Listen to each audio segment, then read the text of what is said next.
Boa tarde, meus amigos, minhas amigas. Estamos aqui já pelo terceiro dia nessa live. A live que nós estamos construindo, um produto em constante transformação, e visa criar um canal de interação permanente do mandato Bordalo estadual, tanto para as nossas interlocuções institucionais, como também para a nossa base social. E, claro, para a sociedade paraense. Nós queremos ter um canal para debater a evolução desta tragédia civilizatória mundial, que é o coronavírus Covid-19, né? Nós já passamos por debates aqui de vários tipos. Hoje nós vamos conversar com o companheiro Jackson. Boa tarde, companheiro Jackson. Boa tarde, gente. O companheiro Jackson é coordenador do movimento dos atingidos por barragens da região do Xingu. A região do Xingu é onde fica o município de Altamira, mas também onde fica a hidrelétrica de Belo Monte. Uma região que vive um processo extremamente duro, doloroso, de enfrentamento socioambiental, e o Jackson vai nos falar acerca de como está a situação nesta região do Xingu, a situação desses que foram expropriados e transferidos das suas localizações durante o processo da obra de Belo Monte. Como é que estão essas situações? Situação dos RUCs e Altamira, por exemplo, enfim. O Jackson vai nos dar esse panorama. Companheira Angelina, boa tarde. Angelina. Acho que a Angelina boa tarde, deputado Bordalo. Oi, companheira Angelina Anjos. Boa tarde. Como é que você está? Tudo bem? Boa tarde. Muito bem. Angelina boa tarde, deputado Bordalo. Boa tarde, Shirley. Boa tarde, Jackson. Boa tarde a todos que nos acompanham ao vivo agora. Vamos aqui tratar das questões do coronavírus no Pará, a respeito daquilo que diz que é de interesse dos artistas paraenses. Vamos juntos. Um tema importante, não é? Fazer essa live, né? É um momento importante, né? Que a gente inaugura, inclusive, uma nova forma de trabalhar, né, deputado? Perfeito. Nós precisamos concretizar essa questão de isolamento social, porque nós acreditamos nisso, e aí a gente inaugura esse home office, que não é para qualquer um. É um prazer muito grande estar participando desse projeto, que é o Café com Bordalo, e vamos junto, deputado, vamos com muitas notícias sobre o coronavírus. Muito obrigado, companheira Angelina, por atender nosso convite. Angelina é militante histórica dos movimentos sociais, né? Eu conheci a Angelina quando ela foi me apresentada pelo querido companheiro Paulo Fonteles Filho, que era seu companheiro falecido, uma perda para a luta democrática e popular brasileira e paraense. Mas a companheira Angelina continua na luta, é ativista cultural, ligada às lutas das mulheres. Ela é membro do Instituto Paulo Fonteles de Direitos Humanos. Daqui a pouco a gente conversa mais, companheira Angelina. Tudo bem. Boa tarde, companheira Shirley. Boa tarde, Bordalo. Boa tarde, Angelina. Boa tarde, Jackson. Quero também já começar dando boa tarde para essa turma aqui, Bordalo, que tem sido assim, bastante assídua aqui nas nossas lives, né? Temos recebido feedbacks extremamente positivos, então deixa eu dar logo um oi aqui para o Carlos Marques, para o Renato Bezerra, para a Rosane Teles, para o Renato, de novo aqui, o Jean também está mandando mais mensagens. Jean, daqui a pouco a gente fala com vocês. E reafirmando o nosso compromisso, né, de estabelecer esse diálogo, não somente para pensar nos problemas, né, que nós estamos vivendo, mas principalmente, né, Bordalo, criar esse compromisso de pensar em medidas, em estratégias que nós possamos mitigar todos os danos que a gente sabe que teremos com essa pandemia. Então, sejam todos muito bem-vindos. Perfeito. Nós vamos dar a conhecer para você, rapidamente, as principais manchetes dos jornais de hoje que circulam no Pará, não é? A principal manchete do Diário do Pará de hoje é a seguinte: confirmada a primeira morte por coronavírus no Pará.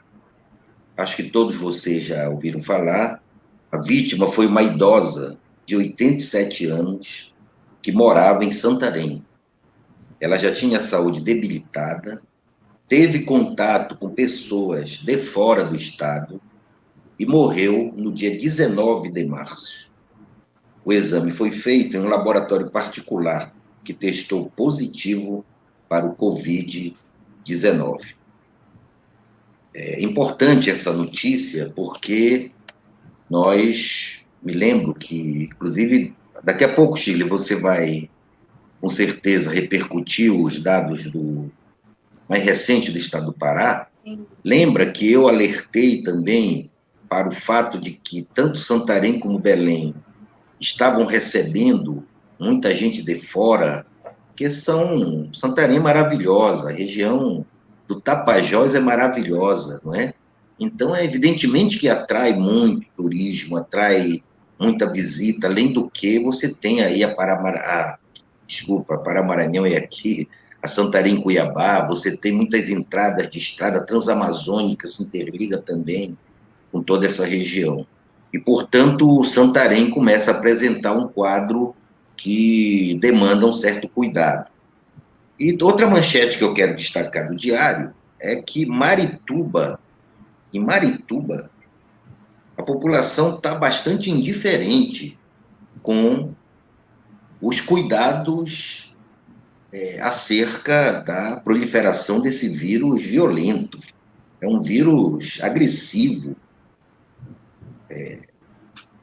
A população continua se reunindo em bares, continua se reunindo em restaurantes, não guardam nenhum tipo de distância entre si, não é? Não usam nenhum tipo de equipamento para poder se prevenir. Enfim, eu quero dialogar com a comunidade de Marituba, uma comunidade maravilhosa aqui da região metropolitana de Belém, que é preciso que a gente entenda que, neste momento, a nossa grande tarefa é criar barreiras para que este vírus agressivo, Covid-19, não penetre nas comunidades populares, né? Não se prolifere nas comunidades populares, que são muito menos destituídas, desculpem, de condições que outras áreas um pouco mais afortunadas têm para cuidar de uma doença como essa. Fica esse alerta. Pegar a manchete aqui do Liberal rapidamente. O Liberal nos traz como manchete que o Pará tem a primeira morte causada por coronavírus. Portanto, os dois jornais repercutem a mesma notícia, também alertando para esse fato de que a pessoa era idosa e teve contato com pessoa de fora do estado, né? Também o Liberal destaca aquilo que nós falamos ontem aqui, não sei se vocês lembram, que nos preocupava a suspensão do sistema BRT aqui na cidade de Belém, porque com isso os usuários que usavam o sistema BRT só fizeram atravessar a rua e foram utilizar o ônibus comum. As aglomerações nas paradas ontem, como hoje, é algo assim que atenta contra qualquer recomendação das autoridades sanitárias, dos decretos de governador. E o prefeito, inclusive, está sendo notificado por uma medida do próprio governo do estado, que está perguntando as razões pelas quais se desfalcou o BRT em Belém, provocando esta aglomeração desnecessária e desaconselhável nas paradas de ônibus aqui de Belém. pelo menos uma notícia que nos tranquiliza, porque ontem o prefeito de Belém tinha anunciado a possibilidade da volta de funcionamento dos shopping centers. Era algo inimaginável. Quem me conhece sabe que eu sou um frequentador assíduo de shoppings, mas eu entendo que tem que ficar fechado. Não é possível que os shopping centers, com o nível de movimento que tem, continuem funcionando. Graças a Deus que parece que se estabeleceu o bom senso e a Prefeitura de Belém renovou o decreto. Os estabelecimentos devem reabrir no próximo dia 16. Com certeza vai se observar nesse período a evolução deste vírus para saber se há ou não condição, de fato, deste funcionamento retornar. Hoje, dia 2 de abril, é o dia em que se comemora o Dia Mundial de Conscientização sobre Autismo no mundo. É uma data criada pela Organização das Nações Unidas para que a humanidade, a civilização humana, possa efetivamente conversar, discutir, ser sensibilizada acerca do que significam os espectros autistas, para que as famílias possam conversar sobre isto, para que nós possamos encontrar maneiras, formas, métodos, políticas públicas de inclusão dos autistas no Brasil, no Pará e no mundo. Por isso que eu queria, Shirley, começar contigo, te perguntando qual o significado desse dia para todos nós, qual a importância de ter uma atenção diferenciada para a questão do autismo. E, mais importante, nesta crise do coronavírus, Covid-19, com o isolamento social que estamos vivendo, eu acho que é uma questão extremamente relevante que as famílias possam, inclusive, aproveitar do dia para aprender novas maneiras de conviver de uma forma sustentável e produtiva com o autismo.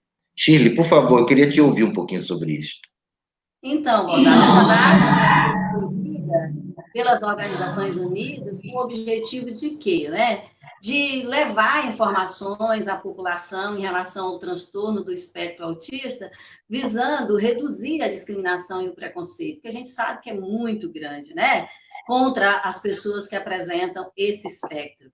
E o que é o transtorno do espectro autista, rapidamente, para quem, né, não tem familiaridade com esse transtorno, que é um transtorno do desenvolvimento neurológico, não é um transtorno psiquiátrico, não é um transtorno mental, né? Embora ele se apresente de diversas maneiras, as características principais, por exemplo, é a dificuldade de comunicação, de interação social, bem como comportamentos e interesses repetitivos e restritivos aí das pessoas que desenvolvem essa síndrome. Ela manifesta geralmente nos primeiros anos de vida, infelizmente não tem cura, no entanto, a intervenção precoce ela é fundamental, por meio de terapias e do diagnóstico precoce. Aí eu acho que vale a pena abordar, você citar, inclusive, a CETEA, né, que ela visa exatamente isso, um centro especializado, para que a gente possa garantir esse diagnóstico precoce, que ele é fundamental para que para que essa criança se desenvolva, dependendo, é óbvio, do nível de...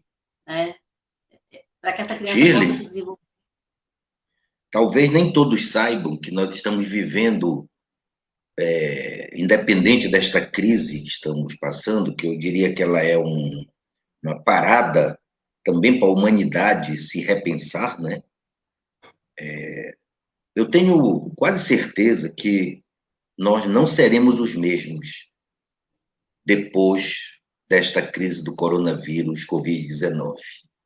A humanidade terá que se repensar sobre valores, sobre aquilo que ela valoriza e não valoriza, sobre as formas como trata os outros seres humanos, a convivência com a diversidade, não é? E aqui no Pará, mães e pais de autistas têm uma luta histórica, uma luta de mobilização, uma luta que envolve todas as regiões.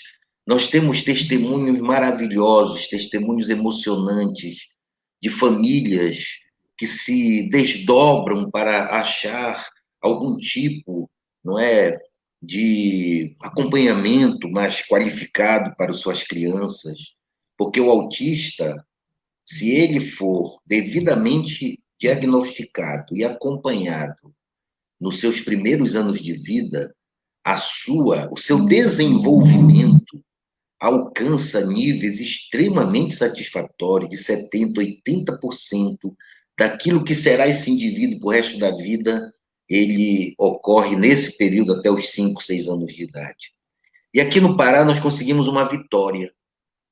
A mobilização dos pais e mães ecoou aqui na Assembleia, o nosso mandato foi um canal para isso, o nosso mandato ancorou aqui essa luta com disputa de emendas parlamentares. Eu aprovei uma emenda de R$ 1,5 milhão com a sua ajuda, que é a nossa assessora legislativa, na LDO do ano passado. Nós aprovamos um projeto indicativo propondo o Centro de Referência em Autismo no Pará, não é?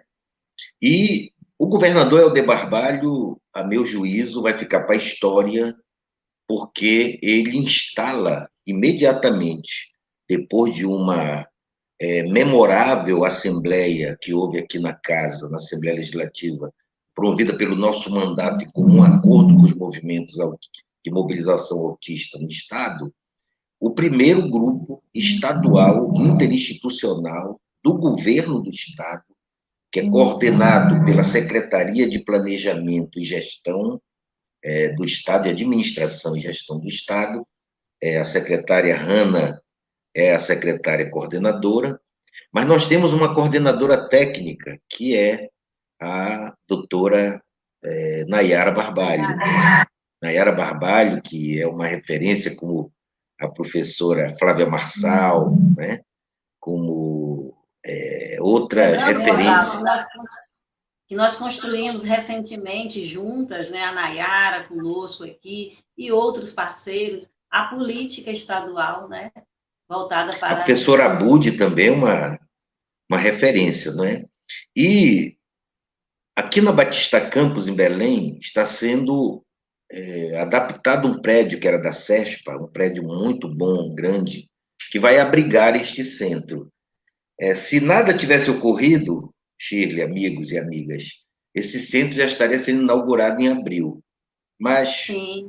Não tardará tempo. Nós iremos continuar essa luta. Eu quero aqui manifestar minha solidariedade, meu apoio a toda a luta de pais, de mães, daqueles e daquelas que têm essa diferença, né? Que possui algum espectro da síndrome autista. Conviver com isto é também uma tarefa humanitária, civilizatória, e pode nos levar à humanidade bem melhor. Toda luta, toda a força luta dos autistas do Pará. Muito obrigado. Companheira Angelina está aí na tela? Angelina caiu. Muito bem, então vamos, Angelina, depois a gente conversa com a Angelina. Olha, Bordalo, a Priscila já está aqui. Priscila Souza, boa tarde, companheiras. Elias Souza, boa tarde, Elias. O Renato Rony Mouzinho, o Rony Mouzinho diz que ele é de Altamira. Edilma. Bordalo, olha o Carlos Bolsão. Ontem ele entrou várias vezes, a gente não viu o Carlos. Mas agora o Carlos está ali. Carlos, obrigada. Sim, tá, vamos chegar lá, mas deixa eu chegar lá. Eu estou aqui primeiro com o Rony Mouzinho. Ele diz, boa tarde, eu sou aqui de Altamira, e manda um abraço para a região do Xingu, de Altamira, e logo, daqui a pouco, o Jackson vai entrar justamente falando aí de Altamira. Não sei se tu conhece, Jackson, o Rony Mouzinho, está mandando um abraço para nós aqui. Conheço, é companheiro aqui. Ótimo. O Elias Souza nos indaga, veja Sabe, com quem o mandou um governo... grande abraço para a gente, o Carlos Bolsão, gente. Vou chegar no Carlos Bolsão, se acalma, que eu vou chegar no Bolsão. O Elias Souza disse, veja com o governo quando será liberada a ajuda às famílias cadastradas no projeto Recomeçar, por favor. Vamos anotar assim, Elias, e vamos dar uma instigada aí, uma procura do governo. Amanhã a gente pode já te dar uma resposta. Querida Edilma, boa tarde, querida Edilma. A Edilma é de Santa Luzia do Pará, se não estou enganado. Boa tarde, amigo. Amiga de luta, parceira aí de Santa Luzia do Pará. Carlos Bolsão, boa tarde, companheiro Bolsão. O Bolsão está nos dando um apoio desde ontem, eu quero agradecer. O Bolsão é nosso assessor também de imprensa aqui na Assembleia, da equipe de comunicação, e um lutador histórico da democracia e dos direitos humanos. Ontem ele trouxe uma questão que a gente, daqui a pouco, se tiver um tempinho, vai tratar também. O Rafael está mandando um abraço, o Rafael também no movimento dos atingidos por barragens, e a Priscila Souza. Doutora Priscila, um abraço, doutora. Dá um abraço aí também na minha querida companheira Lígia. São duas companheiras valorosas que eu tenho grande carinho. Mas, Angelina vai ficar para depois, que a conexão dela não está tão boa. Então vamos começar, Jackson, a conversar. Vamos. Companheiro Jackson, boa tarde, companheiro. Eu queria que a gente fala muito nessa crise do coronavírus Covid-19 da região metropolitana, das cidades, não é? Pouco se fala de como esta crise está repercutindo nas áreas mais descentralizadas do Estado e do país. Pouco se fala de como está a situação dos territórios, das comunidades tradicionais. O que se sabe é que, por exemplo, uma comunidade indígena, se este vírus entrar numa comunidade indígena, vai ser um verdadeiro genocídio, né? Vai ser uma coisa absurda, uma tragédia. Agora, imagina também esse vírus entrar numa comunidade ribeirinha isolada, não é? Então, eu queria te ouvir, e todos nós, acerca de como está essa crise aí na região do Xingu, Altamira, como estão as providências dos poderes públicos, o que o movimento social está pensando, está propondo, como é que vocês estão avaliando o quadro, companheiro Jackson, por favor. Então, mais uma vez, boa tarde para vocês que estão nos vendo aqui nessa live. Mais uma vez, agradecer ao Bordalo pelo convite de estar aqui presente. Nós que tivemos recentemente também em Belém, antes dos decretos, de evitar as aglomerações, o MAB fez um grande seminário em Belém, no início de março, e foi fundamental também para o movimento poder reunir com o governador do estado, o governador Helder Barbalho. O Bordalo também esteve presente nessas reuniões, então foi importante. E dizer, Bordalo, primeiramente, que na ausência de ação por parte do governo federal, os governadores e os prefeitos se tornam protagonistas. A gente sempre tem denunciado a ineficiência do governo federal, desde que o Bolsonaro assumiu, e nós estamos vendo isso agora também, tanto pela demora da aprovação da renda mínima, ele demorou quase um dia para aprovar, e inclusive chantageando o próprio Congresso, ele recusou três artigos da proposta também que veio, enfim, sempre chantageando. Uma outra medida, Bordalo, que foi aprovada no Congresso e até agora ele não sancionou, por exemplo, são os alimentos das escolas. Algum problema na conexão com... Oi, está me escutando? Já sim, pode continuar. Tá. Uma outra medida que ele não sancionou ainda, que foi aprovada no Congresso, é a doação dos alimentos que estão na escola. As prefeituras, o governo do estado já tem esse alimento comprado para as escolas, e o Congresso aprovou, mas o presidente ainda não sancionou. Então, por exemplo, aqui no estado do Pará, o governador Helder aprovou isso. Então, o governo do estado vai doar alimentação para os estudantes da rede do ensino médio. Agora, os prefeitos não estão fazendo isso, até porque não tem uma determinação do governo federal, por exemplo, que já era para ter aprovado. E, nesse sentido, Bordalo, se as medidas tanto de prevenção como de combate ao coronavírus já estão capengas nas capitais, imagine no interior dos estados. E aqui na região do Xingu não é diferente. Quando, né, a partir daquela semana, no dia 16 de março, os governos tomaram ciência de que, de fato, seria perigoso deixar o comércio aberto, as lojas abertas. Aqui em Altamira, por exemplo, o prefeito determinou, a partir do decreto, a suspensão das aulas do ensino fundamental e a suspensão por 10 dias do comércio local, do comércio principalmente varejista, que vende móveis, enfim. Só ficou valendo os supermercados que vendem gêneros alimentícios, que vendem comida. Agora, essa semana, o decreto acabou, dia 31, e ele não renovou o decreto. Então, os supermercados retornaram novamente, né? A cidade está cheio de gente nas ruas, e essa região, o município de Altamira, onde eu estou falando com vocês agora, ele é um município que é o município polo dessa região da Transamazônica e Xingu, né? Os outros municípios maiores, além de Altamira, é Marabá e Itaituba ou Santarém, que fica a 500 quilômetros. Então, num raio de 1.000 quilômetros, Altamira é o maior município dessa região.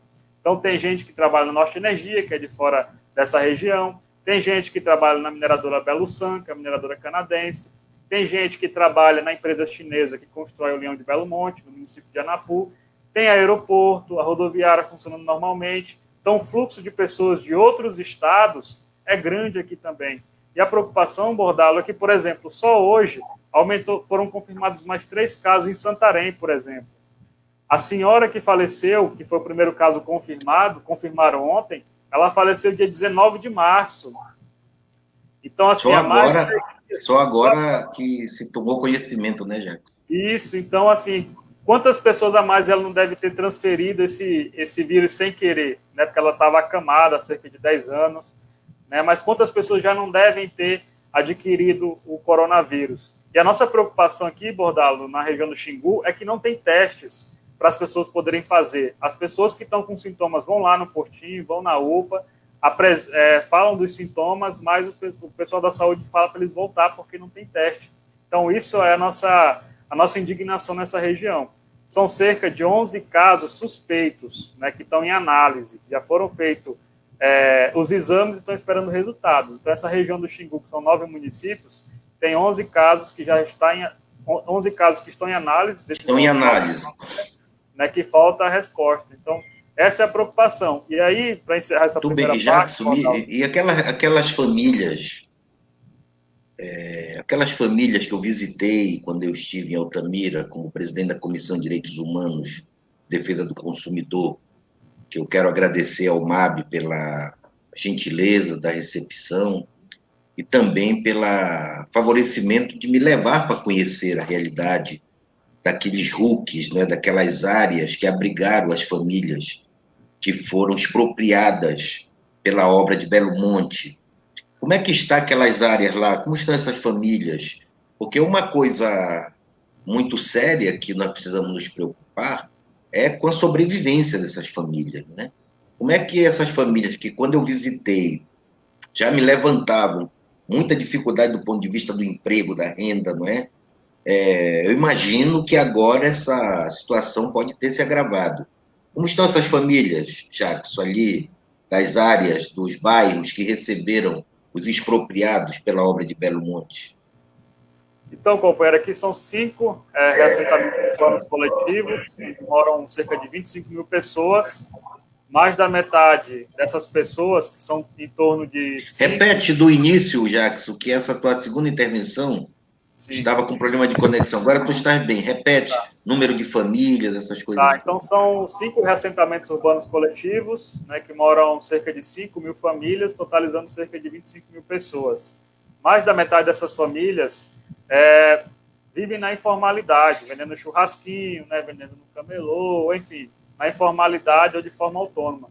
Então, nesse momento de solicitação para suspensão, né, para que as pessoas fiquem em casa, fiquem na quarentena, né? Então as pessoas, inclusive, têm a consciência de permanecer em casa, né? Então, não estão saindo muito nas ruas, apesar da necessidade, né? Aqui quem está saindo muito é quem trabalha com carteira assinada, no comércio e tudo mais, mas quem é informal está tentando seguir de alguma forma as sugestões de ter que ficar em casa nessa quarentena. Agora, a preocupação, Bordalo, principal passa a ser essa situação socioeconômica, porque o governador do estado, o prefeito, né, de alguma forma, tem tentado fazer alguns decretos para evitar as aglomerações, apesar de que a gente teve um retrocesso com esse último decreto do prefeito daqui.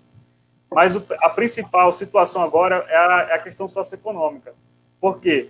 O botijão de gás aqui em Altamira é R$ 95,00, o mais barato, né, chega a R$ 100,00 nas comunidades. A energia no nosso estado, você sabe muito bem que é muito cara.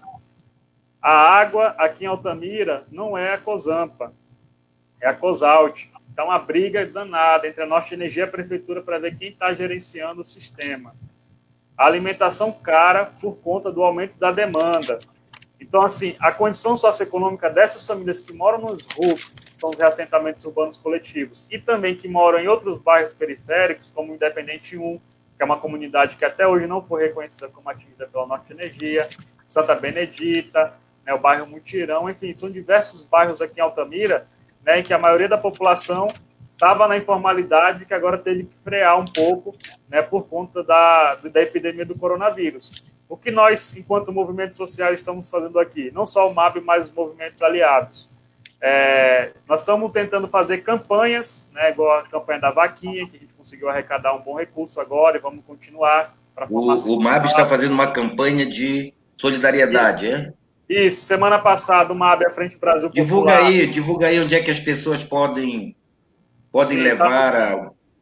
Sim, são três campanhas, Bordalo. Uma da vaquinha, que o MAB e diversas organizações aqui da região, como o Instituto Socioambiental, Xingu Vivo, também estão realizando, né, para arrecadar recursos para cestas básicas. Repete os locais, Jacques, que deu um pequeno problema na conexão, por favor. É o site... Estamos tendo problema com a conexão do Jackson. Mas essa questão que Jackson levantava, da explosão do preço do gás, me assustou. É impressionante a especulação. Tem gente que parece que não está compreendendo a situação.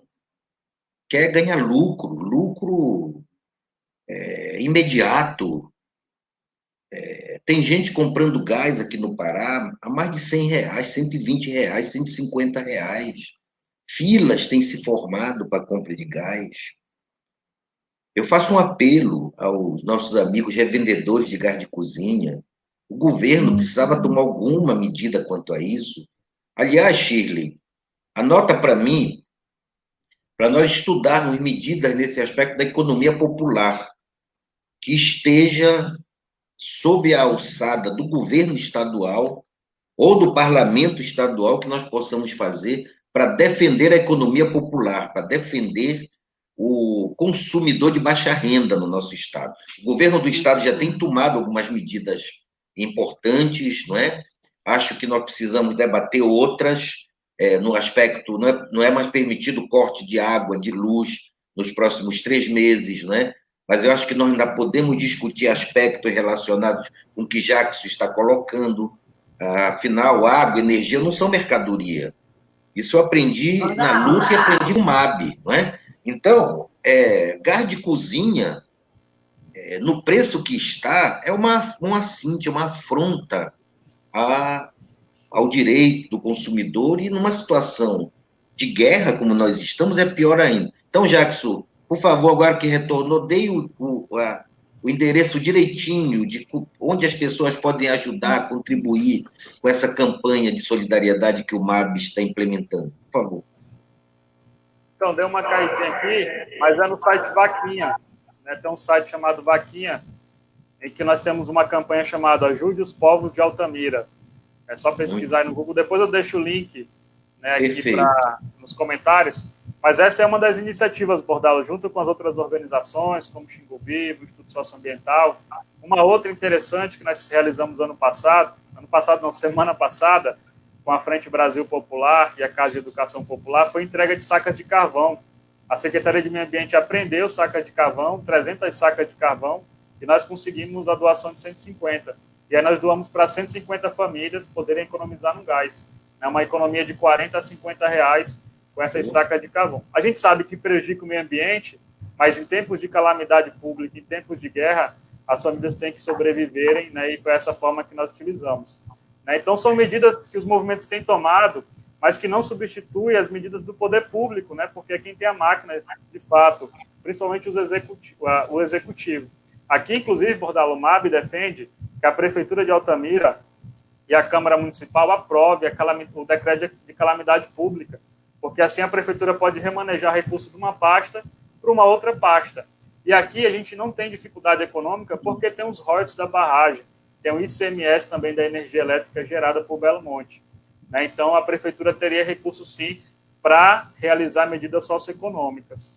E, uma pergunta, Jackson, que veio me veio à cabeça, para te não esquecer. A Norte Energia tem feito alguma ação de solidariedade ao povo, às famílias? Tem disponibilizado algum tipo de ajuda emergencial às famílias?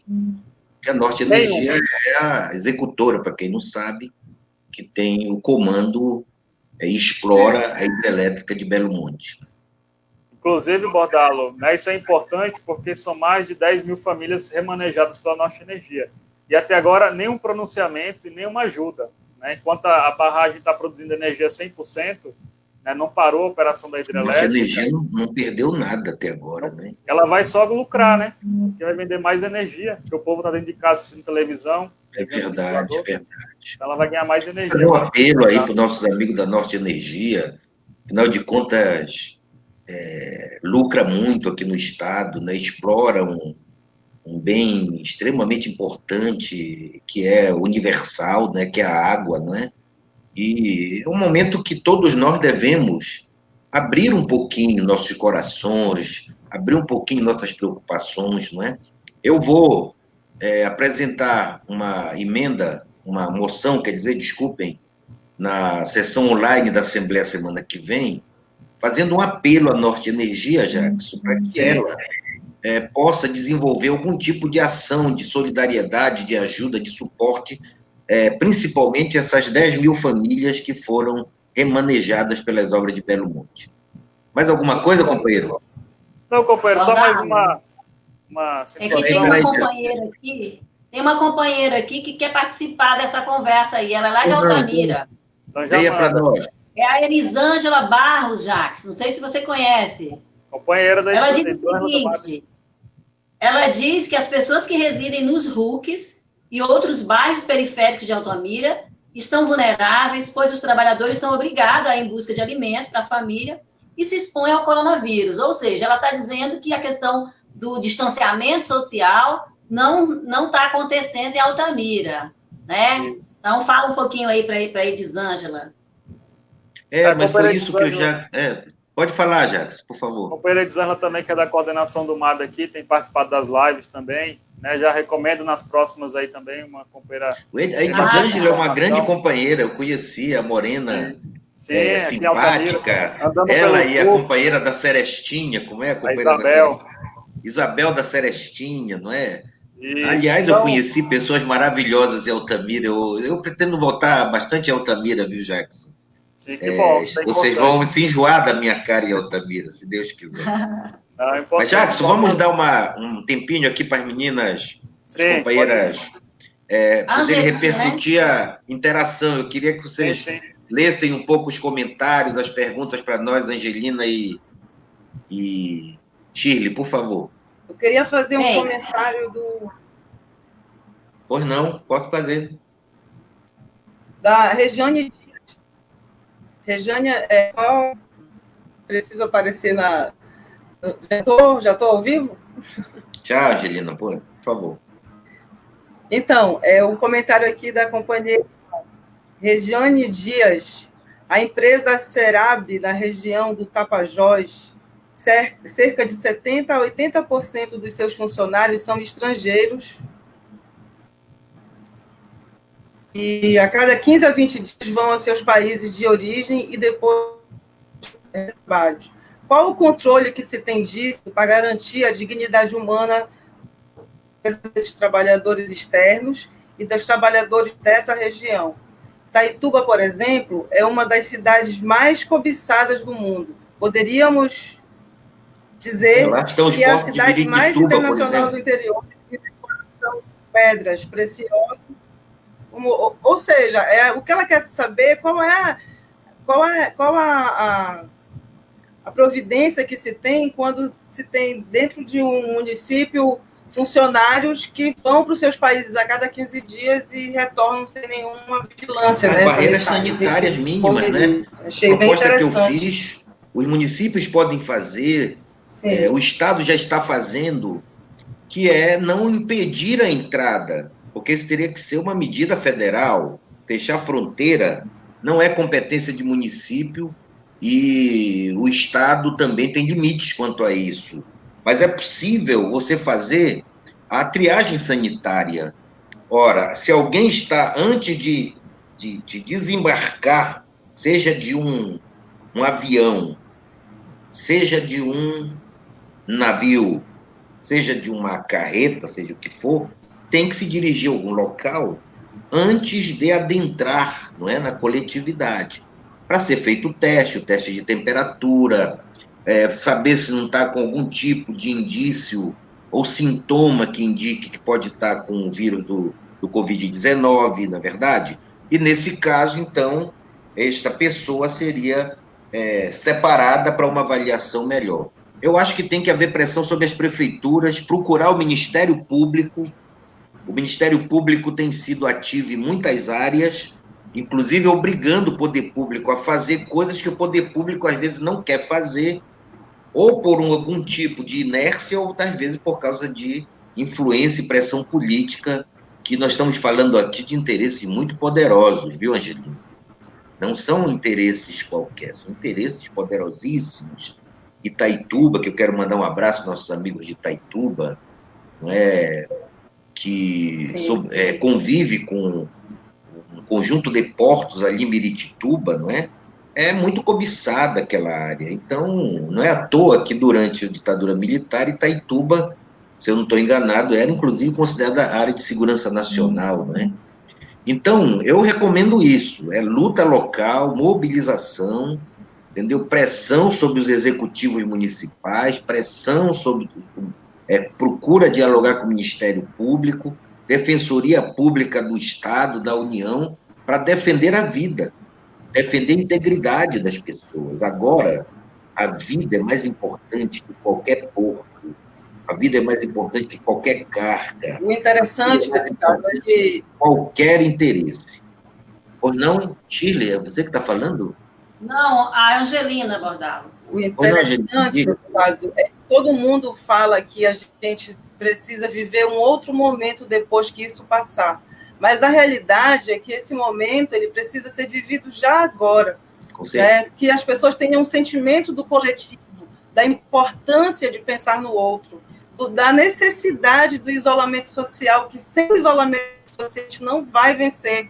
Esse aqui é um vírus invisível, que a gente não sabe exatamente, tem pessoas que nem têm sintoma e estão com vírus, então é um momento de se pensar muito mais no coletivo do que em qualquer outro tempo. Perfeito. Shirley, por favor, vamos continuar lendo. Então foi tão importante. Angelina, Shirley, eu quero ouvir mais comentários das pessoas. Ah, sim, vamos lá. Vamos voltar para a nossa interação, isso. Isso. Olha, a Adelaide Souza aqui. Oi, Adelaide, tudo bem com você? Ela está preocupada com o preço da energia elétrica, né? Que em tempos comuns, normais, a energia já é alta, imagine agora que estão todos em casa. O que a gente poderia fazer para poder, né, minimizar isso? Isso a Adelaide está nos chamando a atenção para isso. Continue. A Cleonice, também, do MAB, do Movimento de Atingidos por Barragem, está dando um oi para a gente. Né? Um abraço. Abraço virtual.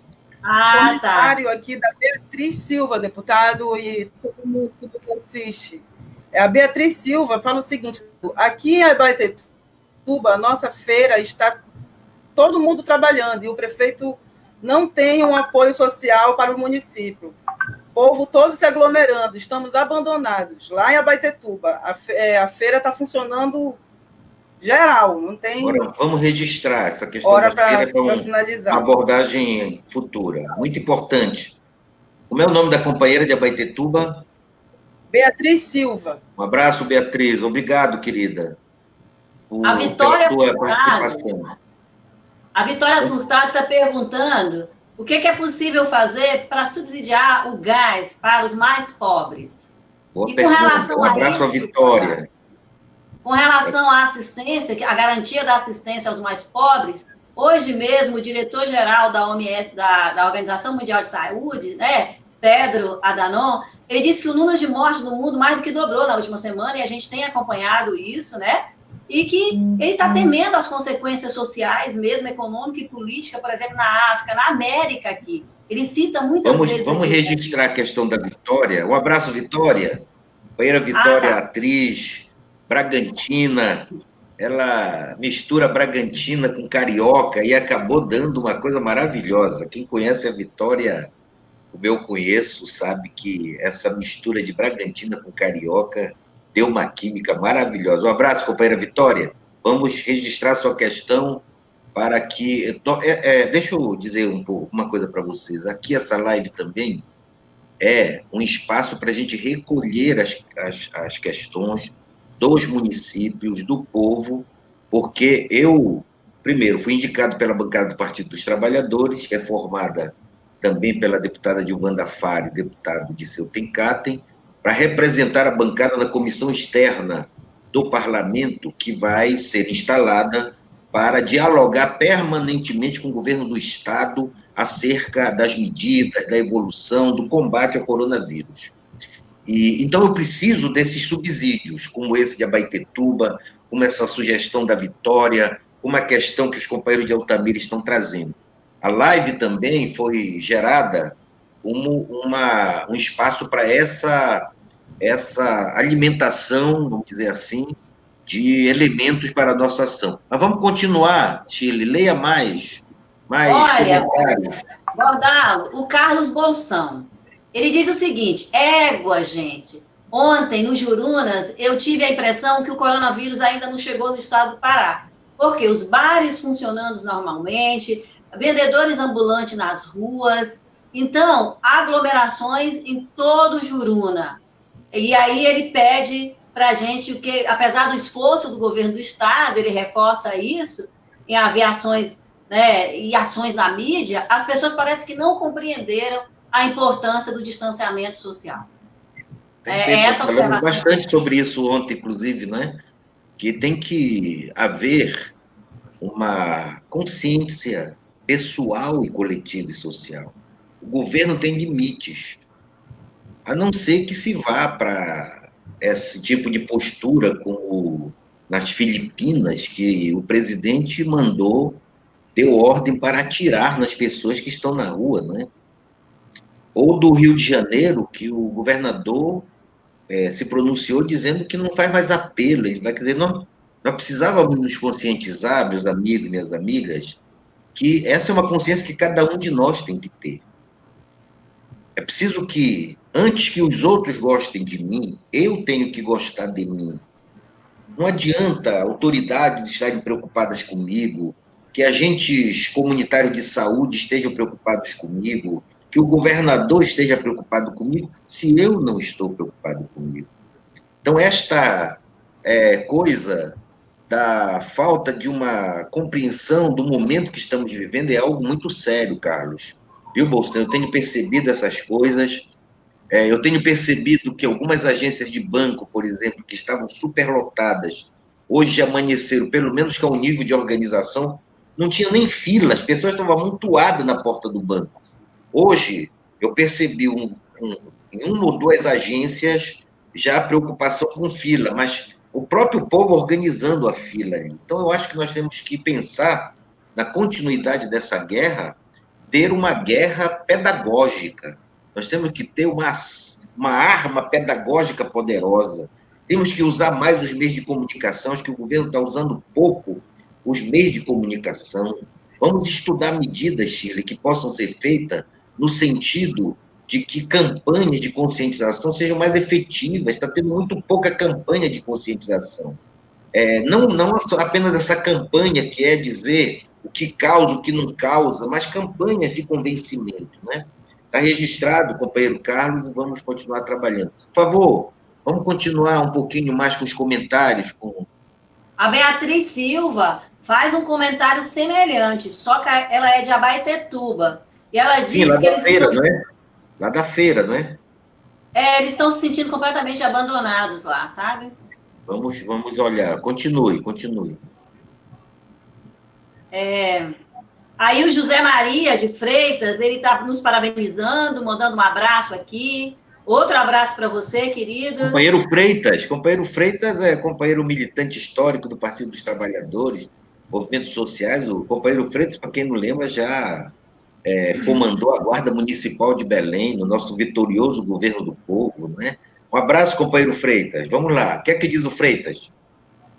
Bem, ele deu um abraço, parabenizou, está acompanhando a gente. Perfeito. Continue. Mais um comentário aí. Olha, a Paris Trindade, ela diz o seguinte, ela está preocupada com a falta de vacina, ela já está tentando vacinar os pais, já faz um tempo. E de onde ela é? Ela não diz de onde ela é, mas ela pode escrever agora, já que nós estamos falando com ela. Paris, diz aí de onde você está falando. Vamos esperar manda um ela pouquinho. dizer para a gente fazer uma medida logo junto ao governo do Estado, não é? Para mandar uma moção, algum tipo de expediente, de provocação para o município. Temos que ver por que está faltando vacina. Não devia estar faltando vacina. Né? Pelo menos é o que a gente ouve falar pelas mídias aí do governo federal, do governo estadual. Mas, por favor, mande dizer para a gente de que município você está falando, se é de Belém ou se é de algum município do interior.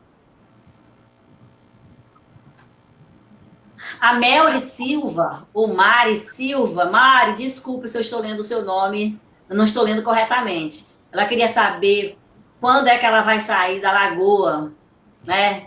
Então, ela está se referindo à casa dela, que sofre de alagamento. Lagoa Independente, Jackson. Isso, aqui em Altamira, Bordala. De que é que se trata? Isso aqui é uma comunidade, Jardim Independente 1, uma comunidade cadastrada pela Norte Energia, só que a empresa até hoje não reconheceu 370 famílias que moram em torno dessa lagoa. Então, uma briga grande que o MAB tem aqui também, né, se tu pudesse fazer uma moção também. Né, perfeito. Vamos registrar, sim. Já tem ação do Ministério Público quanto a isso? Né? Ministério Público, na DPU, né, a Prefeitura entrou contra a Norte Energia na Justiça também, então tem um caso bem grave. Né, e nesse momento também, a gente já havia sofrendo com a dengue, né, Bordal? Agora o coronavírus veio para acabar com o povo, né?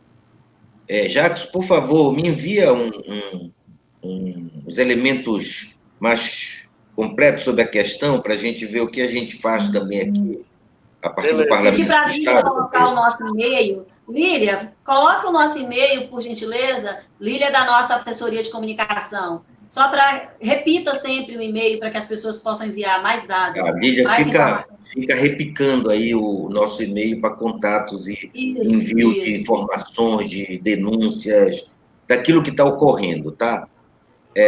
Muito bem.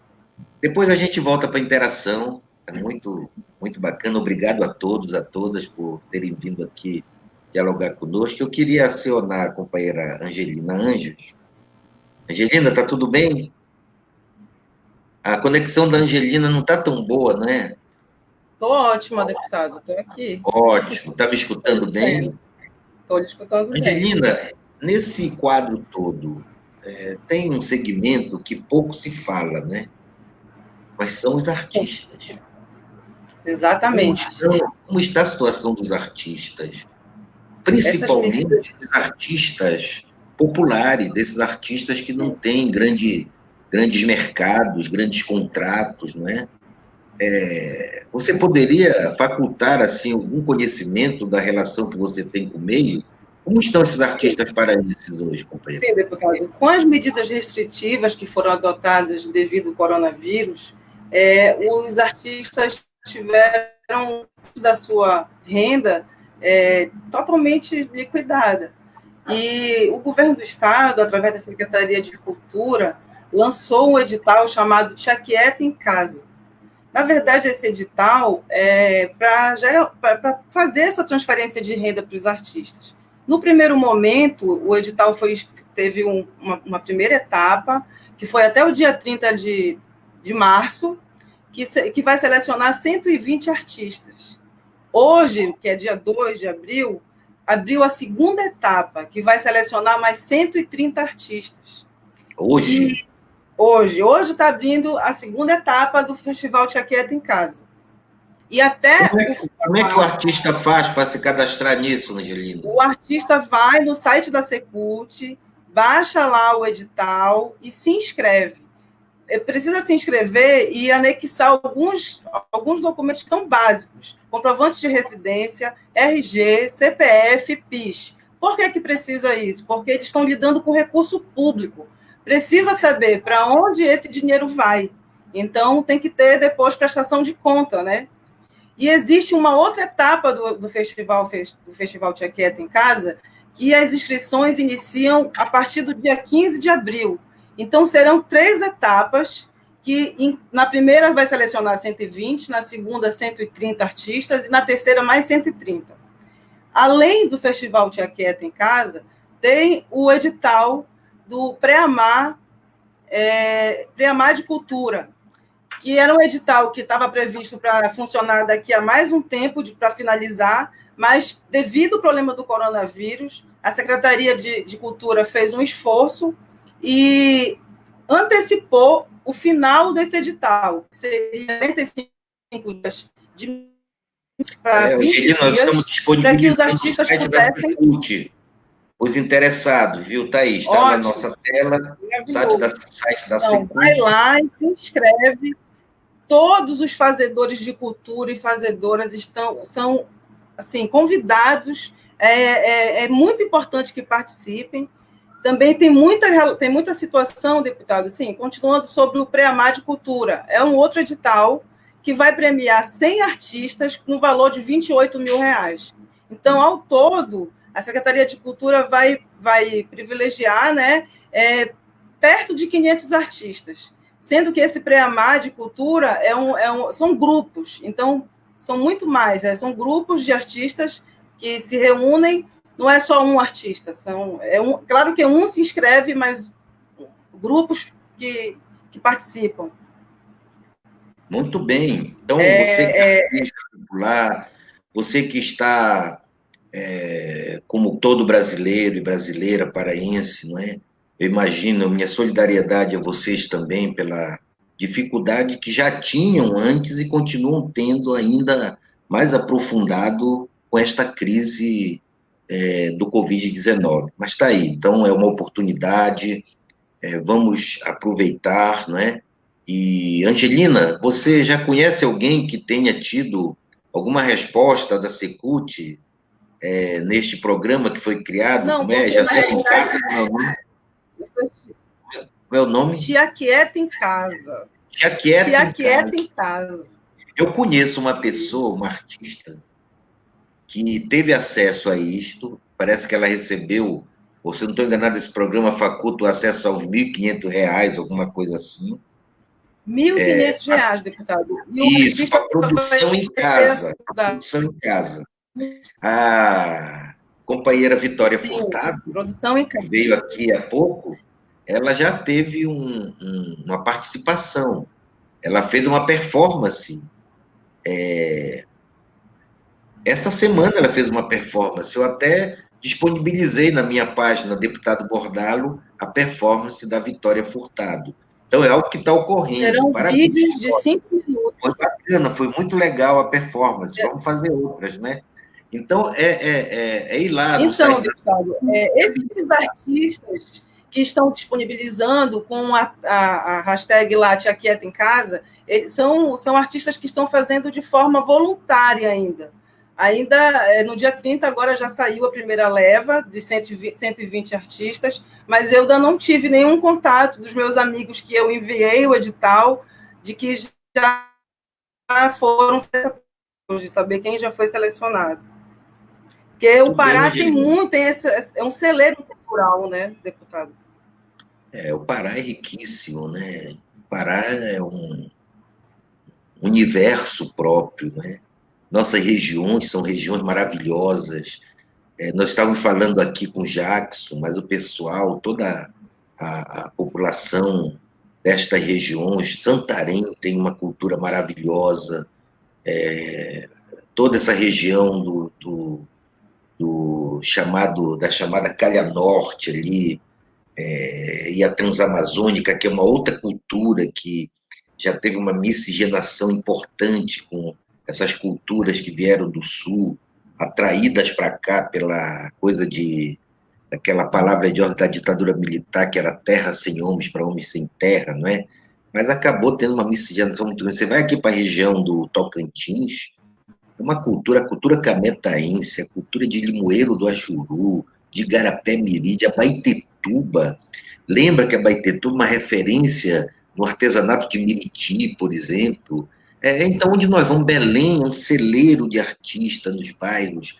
Então, quem sabe, Angelina, com esta crise, não se está descortinando política pública para tanto. O nosso mandato aqui tem feito alguns esforços, nós estamos, inclusive, construindo a lei estadual de incentivo ao audiovisual para que se incentive a produção local, não é?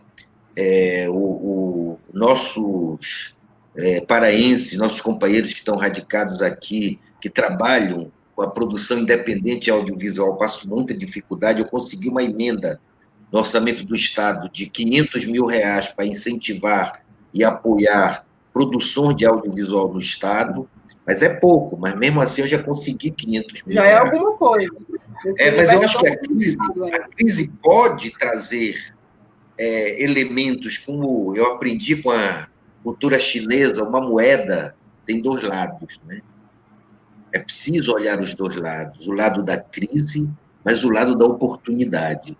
Sim. Eu acho que esta crise está descortinando oportunidades.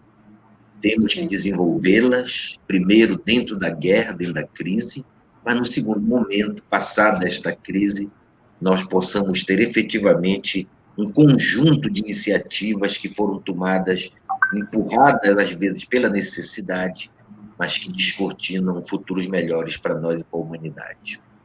O grande desafio, deputado, na verdade, agora, é manter as pessoas no isolamento social que precisa ser feito. O IPEA, na quarta-feira agora, divulgou um número de 11 milhões de pessoas que estão completamente fora do cadastro único. São pessoas que não têm identidade, não têm um banco, não têm... Então, como é que essas pessoas vão ser agregadas nesse auxílio emergencial que o governo federal vem propondo, que até agora não fez? A história era fazer com que as pessoas que fossem cadastradas no Bolsa Família, que a folha de pagamento já está girando, a história era fazer com que as primeiras pessoas que fossem receber esse auxílio emergencial fossem os cadastrados do Bolsa Família, mas até agora nada. O governo federal vem patinando muito nessa questão do isolamento. Eu acho que isso é prejudicial nessa situação que todo dia a gente dorme com o número do coronavírus e a gente acorda com outro no Brasil. Aqui no Pará não é diferente. Ontem a gente dormiu com um número de 41 pessoas e hoje já tinham 45 pessoas infectadas, né? Então, o isolamento social ele é fundamental, mas é preciso fazer que o dinheiro, que esse auxílio emergencial chegue à população. Perfeito. Eu queria dialogar com a Rejane Dias, que entrou aqui conosco. A Rejane nos diz, Bordalo, qual o debate que se tem com relação às grandes mineradoras do ponto de vista da contribuição ao combate do Covid-19, seja através do CEFEM ou de forma voluntária? Rejane, obrigado pela tua provocação, bom tema. Inclusive, nós começamos esse debate há pouco com o companheiro Jackson, do MAB, acerca da Norte Energia. Mas você traz a questão mais ampla. Eu acho um absurdo a mineração no Brasil ser considerado atividade essencial. O presidente da República baixou esses dias uma nova formatação para as atividades consideradas essenciais e ele incluiu a mineração como atividade essencial. Isso faz com que essas mineradoras riquíssimas, que já não têm nenhum cuidado com o meio ambiente, e nós estamos aí diante da tragédia de Brumadinho, da tragédia de Mariana, da tragédia de Barcarena, não é? E, portanto, é preciso que nós tenhamos algum tipo de ação. Concordo com você, eu vou levantar esse debate na Assembleia semana que vem. Nós precisamos, já que agora não é hora de nós irmos para confrontos, agora é hora de nós baixarmos as armas, todo mundo, e construirmos solidariedade, nós vamos provocar as mineradoras paraenses que atuam no Pará. Eu sei que elas já estão ajudando de alguma forma aí, que eu preciso descortinar com o governo do Estado, mas a Rejânia Dias nos traz uma questão. De fato, companheira, o que as mineradoras, que são as que mais lucram no território paraense, que ganham bilhões todos os anos, levando as nossas riquezas, podem fazer agora para nos ajudar a instalar hospitais, para ter mais leitos, para poder ter mais respiradores, não é? O que é que elas podem nos ajudar para nós termos programas efetivos de alimentação popular, de como ajudar essas populações mais vulneráveis, mais carentes, a ter efetivamente acesso à alimentação, à saúde e ao resguardo para o isolamento social. Mas olha, pessoal, é o seguinte, muito obrigado. Jackson, Oi. Obrigado pela tua disponibilidade. Eu sei que daqui a pouco tu tens também a live de vocês do MAB, parabéns pela iniciativa. Eu acho que o movimento social aqui do Pará, o único movimento social do Pará que está com essa iniciativa. Eu sei das dificuldades para o MAB fazer isso, mas isso revela que vocês são um dos movimentos sociais hoje mais importantes com atuação no território paraense. Quero te agradecer e te dar a faculdade para te despedir da gente. Então, agradecer também, Bordalo, pelo convite. Acho que é importante a gente estar conversando. Nossa metodologia de luta é outra, são nas ruas, são as assembleias, são os seminários, mas nesse momento as recomendações são outras, devemos permanecer em casa, na quarentena, na medida do possível, e deixar 3 coisinhas aqui, Bordalo. A primeira iniciativas do governo do Estado. A primeira em relação ao Plano Xingu Sustentável. Esse plano a Alepa aprovou em janeiro de 2018. Esse plano é uma espécie de fundo em que seriam colocados 50% dos royalties de Belo Monte que o governo do Estado recebe. Se começou a ser colocado esse recurso ainda no período de aprovação, que foi janeiro de 2018, então é para ter cerca de 65 milhões de reais desse fundo, que é o Plano Xingu Sustentável. Então, a gente gostaria que o governador implementasse isso, porque o recurso já existe, está nos cofres já do governo do Estado. Então, seria necessário agora o governo do Estado utilizar desse recurso para essas ações emergenciais aqui nos municípios da Transamazônica Xingu. Um outro, Bordalo, é o Plano Regional de Desenvolvimento Sustentável, PDRS Xingu, que foi uma conquista também dos movimentos sociais no período um pouco antes da construção de Belo Monte, e que são 300 milhões de reais. Esse recurso já existe, está na conta do governo federal, é um recurso que a Norte Energia passa para o governo federal, a partir de uma porcentagem, e que está parado desde que o Bolsonaro assumiu. Então, é fundamental que o governo federal libere esse recurso também para as ações aqui na região. E uma terceira em relação à energia elétrica. A gente está tentando mobilizar em alguns estados, enquanto MAB, Frente Brasil Popular também. Tivemos uma reunião com a ANEEL ontem, o MAB participou de uma reunião por telefone, apresentamos as propostas emergenciais para energia elétrica, e no Ceará e na Bahia, por exemplo, os governadores isentaram a conta de energia por 3 meses. Então, é fundamental que o governador do estado do Pará também pense numa proposta como essa. Não só isentar o ICMS, que já é caro, que são 25%, mas isentar a conta de energia dos paraenses. O melhor dos mundos, Bordalo, é que as distribuidoras isentassem, porque, de qualquer forma, o governo do estado vai ter que pagar se ele for isentar. Ele tira dinheiro nosso do mesmo jeito e vai mandar para as distribuidoras. O ideal são as distribuidoras. Mas, caso as distribuidoras estejam relutantes, é fundamental que o governador também realize ações nesse âmbito da energia elétrica, porque é um dos grandes gargalos para os atingidos por Belo Monte, para as famílias mais carentes. Mais uma vez, obrigado por estar aqui nesse Grande abraço, companheiro Jackson. Transmita meu carinho, minha solidariedade, meu apoio a todos os valentes companheiros e companheiras do MAB e da sociedade aí de Altamira, da região do Xingu. Até breve, companheiro Jackson. Abraço. Companheira Angelina. Obrigada. Obrigado, companheira Angelina.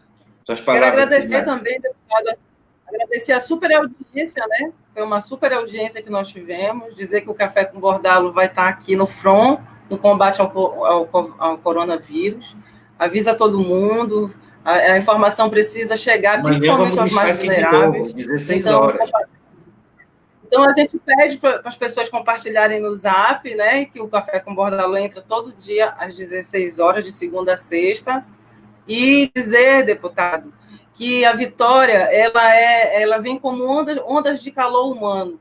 Vamos nos unir, um outro mundo é possível e esse giro da chave é agora.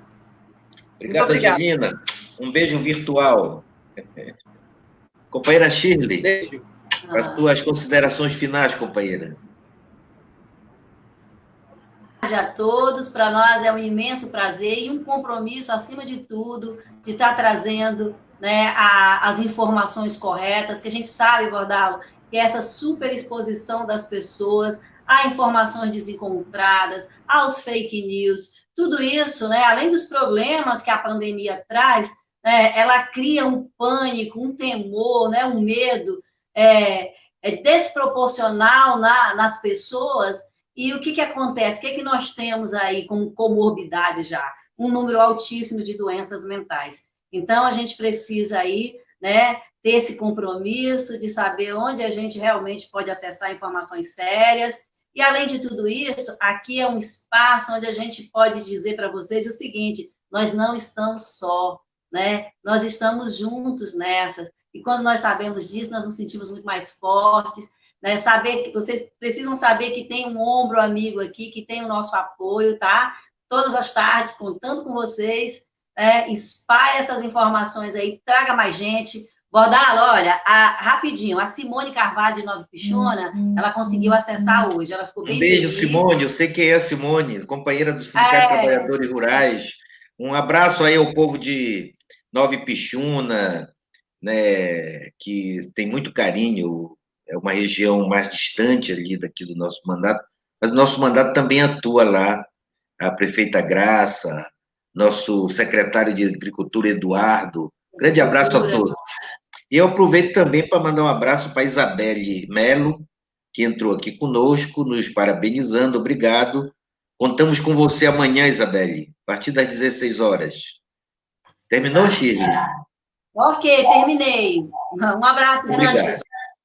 Muito obrigado, então. Eu convido de novo todos e todas para amanhã. Convida quem ainda não veio aqui.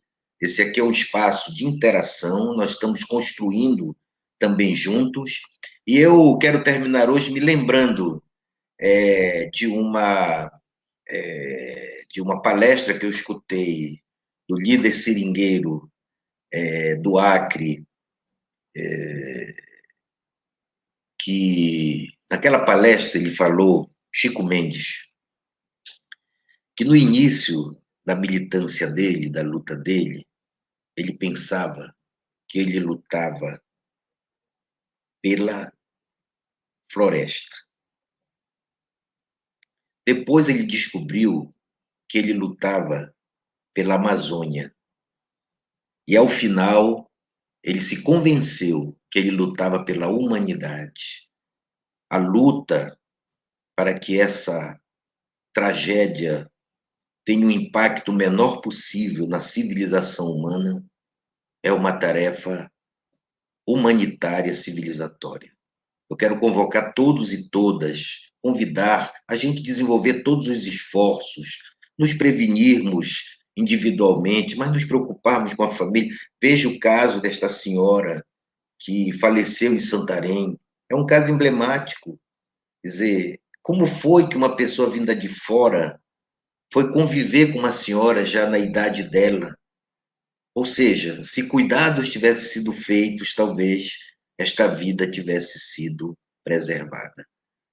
Mas vamos ter fé, vamos ter crença, vamos acreditar que é possível nós vencermos essa guerra. E vamos vencer, porque a humanidade sempre vence. E se Deus quiser, nós venceremos essa guerra, chegando muito melhores do que somos hoje. Até amanhã, um grande abraço e um beijo no coração de todos e de todas.